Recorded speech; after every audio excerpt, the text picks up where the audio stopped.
سلام دوستان، ویدیو رولک نوبتی ما درباره یکچند دریاهای درازترین جهان. کنگو زائیر دریای سرآبترین و از جهت درازی در افریقا دریای دوم است. درازیش 4320 کیلومتر بوده، مساحت حوزه‌اش قریب 3.7 میلیون کیلومتر کوادراتی را تشکیل می نماید. آن از جهت سیرآبی و مساحت حوزه در جهان تنها از آمازون که کمی دارد. دریا در دو محل از خط استوا می گذرد و تمام سال سیرآب است. کنگو از زینه پنکوها جاری می شود و از همین سبب بسیار آستانه و شرشره ها دارد.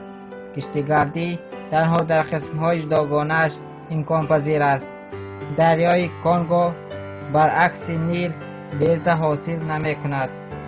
آب لایالود شیرین آن به اقیانوس اتلانتیک می ریزد. یانسیزی دریای بزرگترین اوراسیا و یکی از دریاهای کلانترین جهان می باشد. درازیش 5800 کیلومتر است. هنگام بارانهای موسونی دریا سیرآب می شود. یانسیزی هنگام به بحر جاری شدنش حوزه کلان حاصل می کند. یانسیزی دریای کشتیگرد است. دریای یانسیزی به اقیانوس آرام جاری می شود. کلانترین دریای آمریکای شمالی میسیسیپی می باشد که از کوههای اپالاچی همواری‌های مرکزی و کبیر جاری می شود.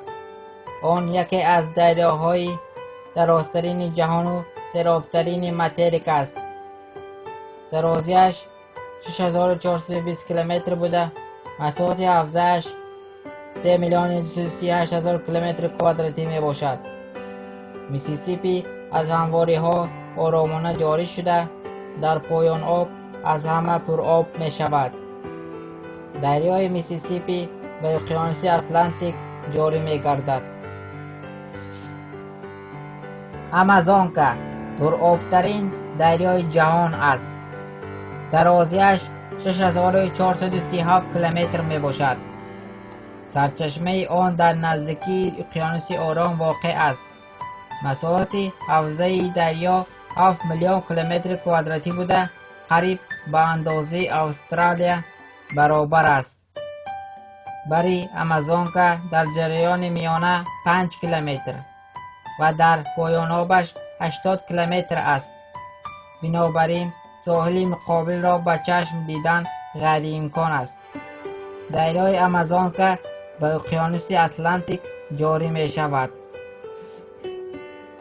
نیل دریای درازترین جهان بوده، درازیش 6671 کیلومتر می باشد. مساحت حوزه‌اش 2,870,000 کیلومتر کوادراتی است.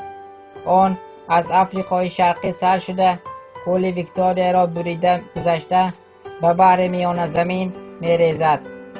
دریای نیل هنگام به همواری آمدن آهسته و آرام جاری می شود و نام نیل سفید را می گیرد.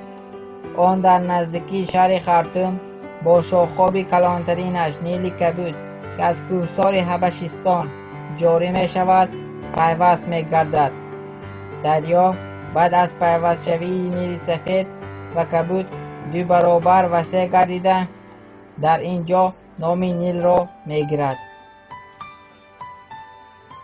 با همین تمام دوستان، شخصانی که می خوانند فن گئوگرافی را بیاموزند می توانند به رقم 00 0094 زنگ زنند. در آخر آبونه شدن را فراموش نکنید. خیر.